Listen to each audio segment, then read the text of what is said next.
यामध्ये ही जी केस आहे याचे दोन भाग आहेत। पहिला भाग म्हणजे जिल्हा सत्र न्यायालयाने अशा पद्धतीचा एकमेव द्वितीय अशा पद्धतीचा हा निर्णय दिलेला आहे। नेमकं प्रकरण असं आहे की 26 वर्षीय महिला आहे, जिला एक 8 वर्षाचा मुलगा आहे। ती महिला 21 वर्षाच्या तरुणावरती, विवाहित महिला एका अविवाहित तरुणावरती माझ्याशी विवाहाचा आमिष दाखवून शरीर संबंध केले, माझ्यावरती बलात्कार केला, जबरदस्ती केला अशा पद्धतीची तक्रार देते आणि तक्रार दाखल झाल्यानंतर तीही 5 महिने उशिरा देते। तक्रार दाखल झाल्यानंतर पोलीस स्टेशनमध्ये गुन्हा दाखल होतो, त्या आरोपीला अरेस्ट होते। त्याची परिस्थिती इतकी अत्यंत बिकट होती, प्रेम प्रकरणातून झालेल्या या गुन्ह्यामुळं त्याला जेलपर्यंत जावं लागलं। जेलमधून ज्यावेळेस त्याला बेल भेटल्यानंतर हायकोर्टपर्यंत माननीय उच्च न्यायालयापर्यंत गेला, मात्र तिथं सांगितलं डिस्चार्जचा ऑप्शन खाली आहे। ज्यावेळेस हे प्रकरण सत्र न्यायालयासमोर आलं त्यावेळेस आम्ही या प्रकरणामधला मी वकील म्हणून आरोपीच्या वतीने डिस्चार्ज अर्ज जो माननीय सत्र न्यायालयासमोर मी चालवला, त्यामध्ये सत्र न्यायालयाने या प्रकरणामध्ये सांगितलं की जर महिला अगोदरच विवाहित असेल तर तिला विवाहाचं आमिष दाखवून तिच्यावरती बलात्कार केला असं म्हणणं योग्य राहणार नाही किंवा त्याच्या संदर्भात तसे पुरावे दिसून येत नाहीत। त्याचबरोबर यासाठी 2 जजमेंटचा आधार माननीय सत्र न्यायालयाने घेतला।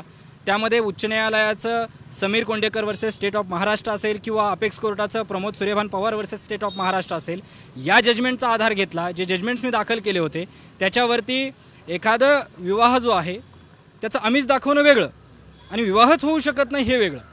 आता या परिस्थितीत अशी परिस्थिती होती, तिचा आधीच विवाह झालेला आहे तर तो विवाह होऊ शकत नाही, म्हणजे आरोपीची जरी इच्छा असेल तरीसुद्धा होऊ शकत नाही। आणि म्हणून सत्र न्यायालयाने निरीक्षण नोंदवताना असं सांगितलं की जर अगोदर लग्न झालेलं असेल तर पुन्हा लग्न होण्याचा प्रश्नच येत नाही, त्यामुळेच हे आमिष दाखवून केलं आहे असं म्हणण्याला अर्थ नाही।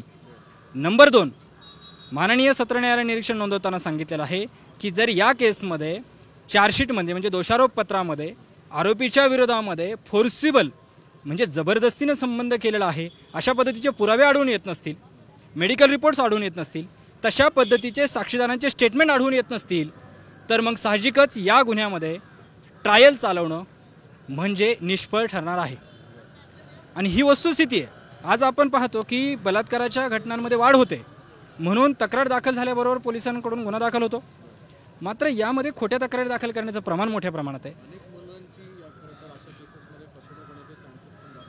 एक्झॅक्टली बरोबर, अशाच पद्धतीचे जे केसेस आहेत ज्याच्यामध्ये अगोदर प्रेमसंबंध होते, या केसमध्ये सुद्धा प्रेमसंबंध होते, प्रेमसंबंध नंतर बिघडतात आणि बिघडल्यानंतर मग पोलीस स्टेशनला जाऊन अशा पद्धतीची तक्रार दिली जाते आणि ज्यामध्ये दुसऱ्या व्यक्तीचं आयुष्य म्हणजे त्या मुलाचं आयुष्य उद्ध्वस्त होतं।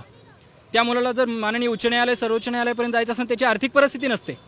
अशा परिस्थितीमध्ये जर ते सत्र खटल्याचा निकाल लागेपर्यंत जर त्याला थांबायचं असेल तर आत्ताची परिस्थिती सांगतो 13, 14, 15चे केसेस आता चालू आहेत। मग 2023च्या केसमध्ये आरोपीला न्याय कधी भेटणार? तो निर्दोष हे सिद्ध करण्याची संधी कधी भेटणार? साहजिक आहे त्याला 8-10 वर्षे या कोर्टामध्ये चक्रा घालाव्या लागणार आहेत। ज्याची आर्थिक परिस्थिती नाही तो मान्य उच्च न्यायालय सर्वोच्च न्यायालयापर्यंत जाऊ शकत नाही। आणि म्हणून खोट्या प्रकरणामध्ये जी गरीब मुलं असतील किंवा जी मुलांचं आयुष्य उद्ध्वस्त होतं, याला कुठंतरी मला वाटतं खोट्या तक्रारी जी आहे त्याला चपराक बसल्याशिवाय या जजमेंटमुळे राहणार नाही।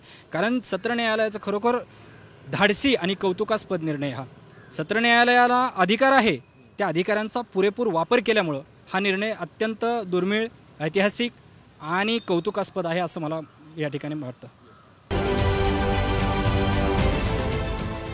देश विदेशातील प्रत्येक घडामोडींचे लाईव्ह अपडेट मिळवण्यासाठी आता साम टीव्हीच्या सर्व सोशल मीडिया प्लॅटफॉर्मला लाईक, फॉलो आणि सबस्क्राईब करा। तसंच सर्व नोटिफिकेशनसाठी बेल आयकॉन प्रेस करायला विसरू नका।